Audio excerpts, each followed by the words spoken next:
Hi there, I'm Ali Wallace, founder of DNA Recruit. Welcome to the latest episode of the DNA Download. So being a leader within the agency world is hard. When you get it right, there's no better environment to thrive in, but it takes resilience, a deep understanding of how you continuously adapt and react. That's why we've created this podcast, to help agency leaders share their experiences, their advice, tips to others, and so you can accelerate your agency's growth. I'm extremely excited to be joined by Jason Foo, CEO of BBD Perfect Storm, who have been for many years featured in campaigns fastest growing independent creative agencies globally. And they've also pioneered New Macho, a first in the world which focuses on marketing to the male market, which Jason hopefully will tell us a little bit more about later on. So first of all, Jason, welcome, thank you, and how are you? Thank you very much, Ali. Very good, thank you. Lovely to see you. I'm very well. It's Friday. The sun's shining. Absolutely. The weekend is coming, and lockdown is lifting, and hopefully we are all heading back to the kind of businesses that we should be post-pandemic. Exactly. Well, that's we definitely want to be there. Certainly had enough of all things COVID. So generally, Jason, what I'm going to run through sort of your past, your present, and then your future. So without further ado, I'm just going to get on with the questions, if that's okay. So absolutely. First and foremost, how did you get into marketing, into the industry?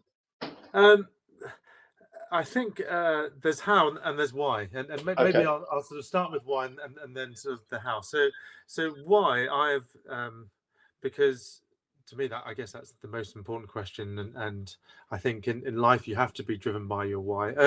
At the start, when I graduated from uni, I was almost driven by reward rather than by purpose, and thankfully sort of very quickly I realized that why was more important than necessarily what the early rewards would be. And I've always been fascinated and curious about kind of what makes people tick, and how things like marketing and communications influence human behavior. So for me, marketing has always been a fundamental curiosity, and I still remain as curious and fascinated by the influence of advertising, marketing on people and on culture, and the role that we play in all of that. How I got into it was then as I started out client side in Toronto more years ago than I can count. But who was that with?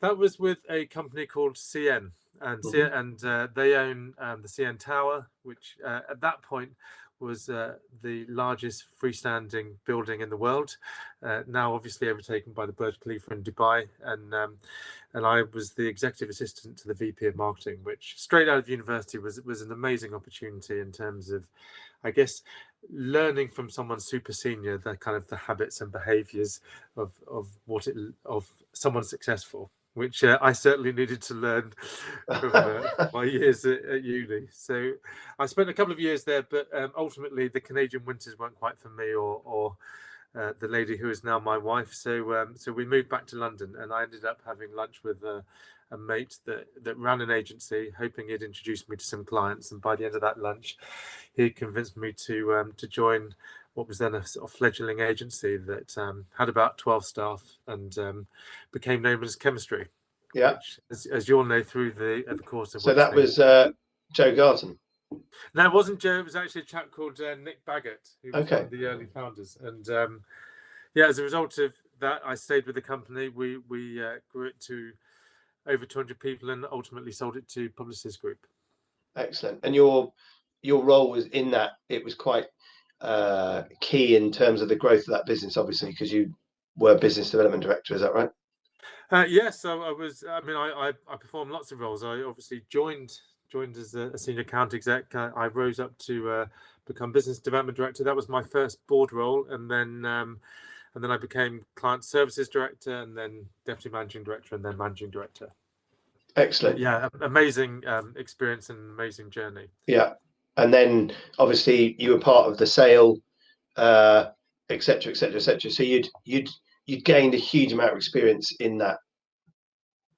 Yeah, and it was great experience to be part of helping an agency grow and scale and diversifying its services. It was also a great experience to work within a network and see the difference to an independent agency, and both obviously had their advantages and their challenges. From a scale perspective, it's amazing what access you can sometimes have within a network and the resources that you have to draw upon, which is both a benefit and a drawback, I And a think. drawback, yeah.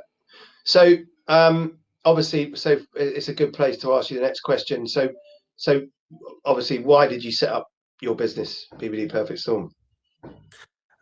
Two reasons, really. I guess there's the sort of the functional reason and then the emotional reason.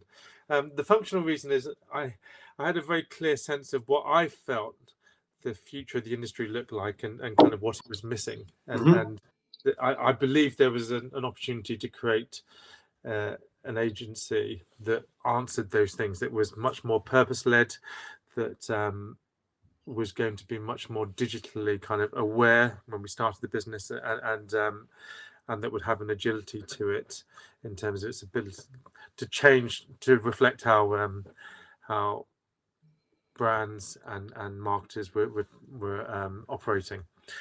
Emotionally, I guess for me it was the opportunity to answer a sort of personal question, which was kind of, you'd been part of a team that had created something quite successful. Were you able to sort of, was that a fluke? Were you able to do it yourself? Could you do it again? Etc. And so it was quite a personal challenge, I suppose. Okay. So tell us now. Tell me about your journey in terms of from your current position. From start, because obviously starting up to your current role. There's there's 8-9 years, but it would just be it'd be great to just get an understanding of how that happened, because it's always quite unique to an individual when they set up their own business. Yeah, and actually we've just sort of surpassed our 8th birthday, and I think that's a point at which you really feel, or certainly we really feel, that we've sort of passed that stage from kind of startup to a company where you can see that has a sort of certain maturity to it in terms of its systems, levels and structure in terms of people and processes, etc. But I guess my evolution and my role has evolved hugely. Thankfully, it has evolved quite a lot from when it started, where I think it felt like the job was everything in the agency. Yeah. From right down to switching on and indeed turning off the lights at Yeah, the end yeah. of the night. You've lost the black rings around your eyes. Yeah, exactly. And there were a lot of late nights, but I think now my role is obviously about leading the strategic direction of the business and enabling the opportunities that are coming within the business. As you say, we might go on to talk about New Macho a little bit in a moment. We've just recently launched a health division. Yeah, feels very timely, obviously, post-pandemic, and my job is to enable those opportunities, and obviously to support everyone in making sure that they have the environment in which they can do their best work. Yeah, good. So moving sort of onto the present, sort of it'd be good to understand the challenges that you face on a daily basis. Obviously, probably quite a poignant question given what we've been through in the last 12 months. But it'd be great to dig in a little bit in terms of those challenges that you do face as being a CEO. Yeah, absolutely. I think one of the challenges, actually, being a CEO, is that you only tend to hear about what I would call sort of the extremes of news in many respects, in that you tend to hear about the very good things happening, and also generally the much less good things happening. Yeah. Because those are the things that people bring to you. Clients will either want to, and of course the teams within the agency will want to tell you about the great things that have happened, that are there to be celebrated and kind of shared with the whole business. But equally, I guess you're the ultimate point of escalation, so you hear about the really bad things. So your life is usually dealing with the extremes of information, and I guess part of that also is dealing with and managing the complexities and uncertainties, particularly at the moment of the world and indeed of the industry and of your business. And so part of the challenge of the role is actually just being comfortable with that and knowing what you can manage and what you can't manage, and being comfortable with what you can't manage. Yeah. I think one of the things that we're you know, one of the things that you see when you talk to other people is you're never, you know, you're obviously responsible for quite a number of people's livelihoods. You'll never sleep at night if you don't get comfortable with the fact that there's a lot of uncertainties, that if this happens, that might happen, and if that doesn't happen, that won't happen, etc. Being comfortable with that, I think, is a key part of being able to do your role effectively. Equally, of course, you know, agencies are people businesses, and that's fantastically rewarding, but it also means from a challenge perspective that you can only scale at the rate at which you can bring in the right kind of people Yeah. to reflect the service and product you're creating, and most importantly, the culture that you have within the business. How many people are you today? So we're about 40 people at the moment. Yeah. And we could have scaled faster. I think to the point that I've just mentioned. I think we prefer, as an independent agency, to prioritize the kind of work we want to do and to build the kind of teams we want to create, more than being primarily driven by business growth and kind of, you know, financial targets, as it were. Not that those don't remain important and relevant to us, obviously. Okay. So let's talk about success. So what does success look like in your role? So that's quite an important factor, isn't it? Because absolutely. I think success actually is very simple in some respects, and that is great work, happy staff and clients, and solid financials. And I think sometimes you do have to sort of just boil it down to those three things. Are we creating and delivering a great product and service? Have we got a team that's happy and excited by what we're doing? And are we making a profit and making good money? And I think fundamentally that's what every agency should boil down to. The systems, processes, the measurements that then sit behind all of that you need to establish. But success, I think, primarily is focusing on those three things. And if you create a great work environment where people hopefully feel motivated and excited and driven, I actually think the other two follow, of course. Excellent. And there's probably what's always is being a CEO of a business, it's gaining a bit of work-life balance for yourself as well. Yes. Yeah, absolutely. Absolutely. Though I think when you are one of the sort of founder shareholders and major shareholders, obviously it's hard to ever switch it off. You'll always, it is like one of your children. You'll always, you'll never switch off. Completely. One of the best and naughtiest children.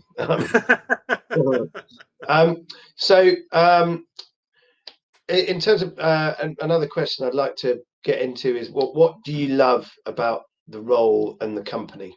I think that's quite important.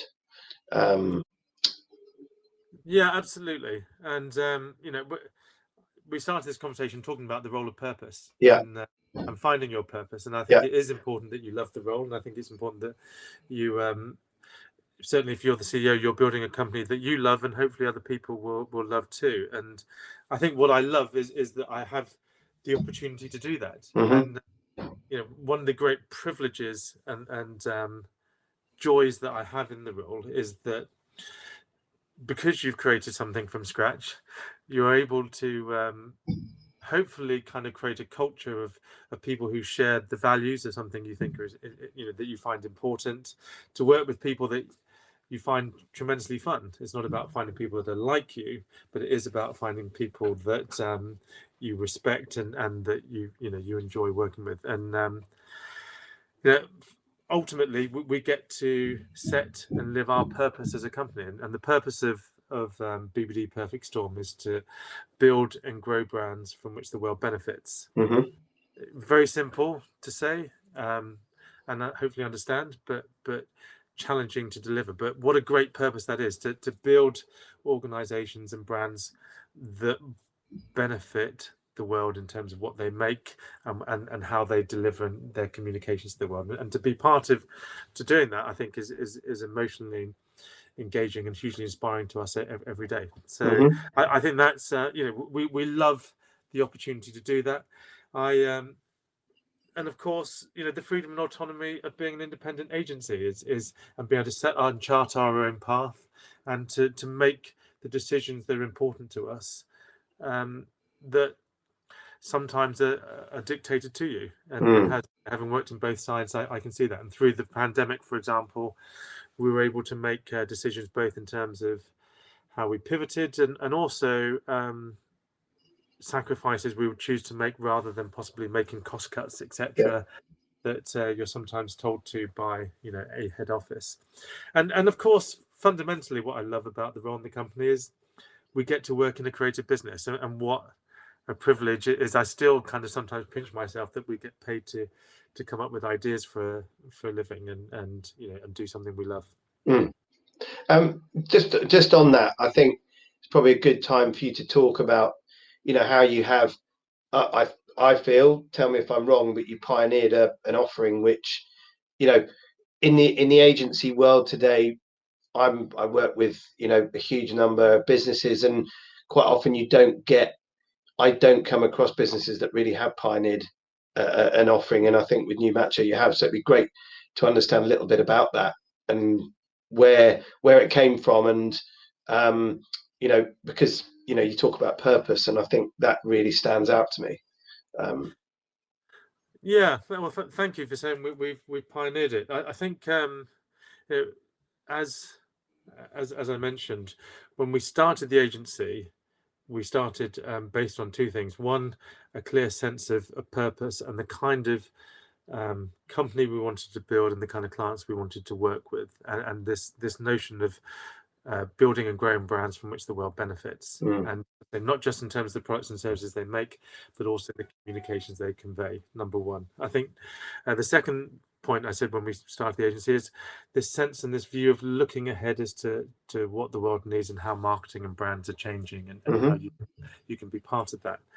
And so once you get to a certain sort of level of scale, I think then what you're seeking to do is say, okay, well, what's next? What is down the road? Yeah. How can we fulfill that purpose? And New Macho was I suppose in many ways a logical reflection of our purpose and where the future lies. And Fernando de Souche, who leads that part of Perfect Storm, previously the global brand director of Lynx and Axis, had seen our purpose and was inspired to have a conversation with us to say, is this something that we could do together that would marry his insight and understanding of the need to address what modern male masculinity is perceived to be and should be, with our belief and sense of purpose. And for those of you who aren't familiar with New Macho is all about redefining masculinity in the modern age, and this notion that and tackling the issue that restrains many men from living an authentic life, and are rather performing the notion of what it is to be a man, and all of the sort of unfortunately toxic stereotypes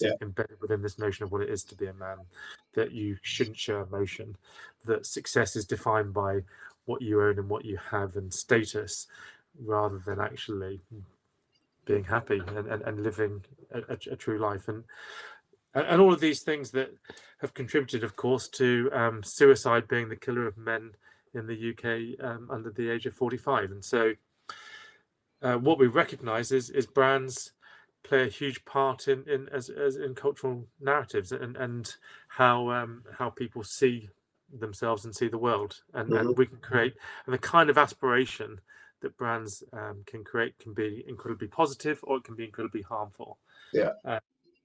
We want to make sure that it's creating positive narratives. Well, I think it's fantastic, and I also think I remember seeing it coming up, and I'm like, the timing was pretty amazing actually in terms of doing it, and it's I don't think you could have timed it any better, to be honest with you. Yeah, thank you. And as I say, I mean, it's hopefully that is a reflection, as I say, of kind of living our purpose, but doing so in a way that is also, legitimately commercial. And Mm-hmm. so it's kind of do good things and and hopefully kind of do good business as well. And we believe that is the future of kind of the future of business should be that. Yeah. Which is that you can be commercial and have a positive impact on the world. Great. So on to the future. So where do you see the business going, BBD Perfect Storm? What, from your perspective, 3 years, but I know you could sit here 3 years, 5 years, 10 years, but where do you see it going?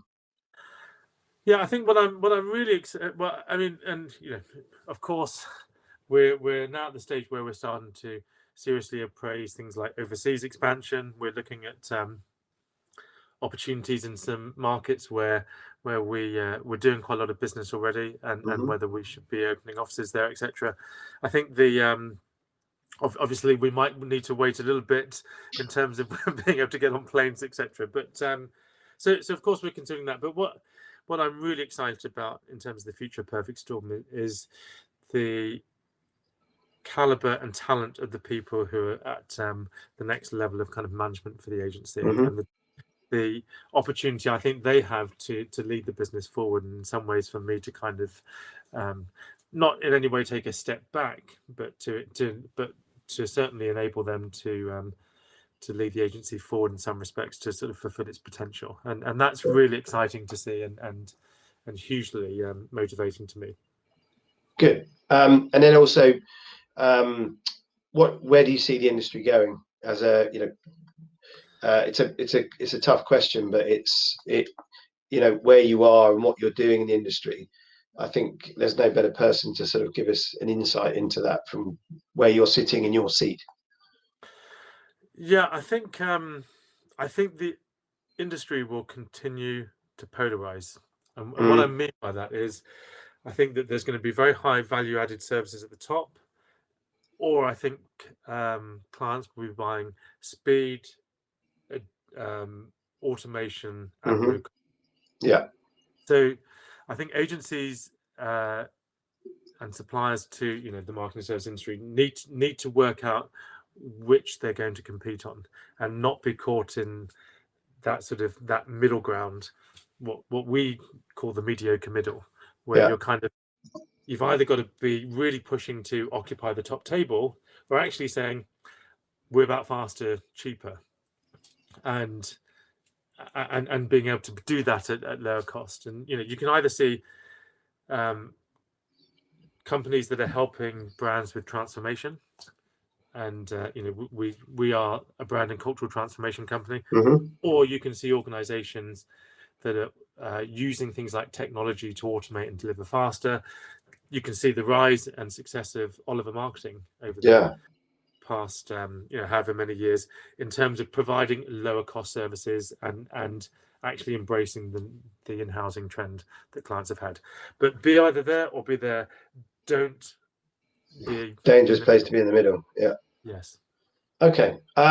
So a couple of slightly different questions that hopefully to gain a bit of advice from you and a bit of knowledge, because you've obviously you've trodden a very good path, quite I'd say quite a classic path in my view, and you've been client side, you've been in an agency that's grown ridiculously, sold to a network, and then set up on your own. So I would say that's a really classic successful positioning. So what advice would you pass on to someone who wants to do your role, and sort of in arguably sort of in getting into the role? Yeah, I think I mean obviously unfortunately, it goes without saying that hard work, I think, is a significant part of. And if you want to sort of get to a certain level of role, I think certainly in my case there hasn't been much substitute for just doing lots of hard work. But one thing I would say is that not all hard work is equal and shouldn't be treated as such. Now that might sound a bit odd, but what I'm trying to say is that it's also about knowing when to focus and work hard, and that Yeah. not all moments in life are equal. Mm-hmm. And so, none of us can be 110%, 100% of the time. Yeah. And so, actually, it's about sort of understanding where the moments in life are that matter, and Mm-hmm. really focusing your attention and your efforts on those times. And it's so, the big important pitch, of course, that is the moment, but the important meeting, etc. But knowing those are the moments where actually I'm putting everything into it, and that's the 110% moment.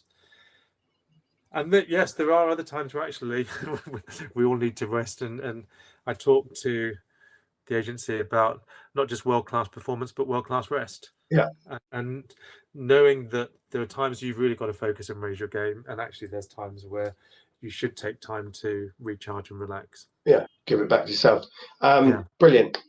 So another question, what qualities are you required to lead an agency?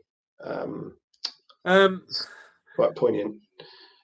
Yeah, and of course, I'm a huge believer in authentic leadership and kind of being yourself, and within that, applying your own style as to how you hopefully lead, motivate, inspire people to bring out their best performance.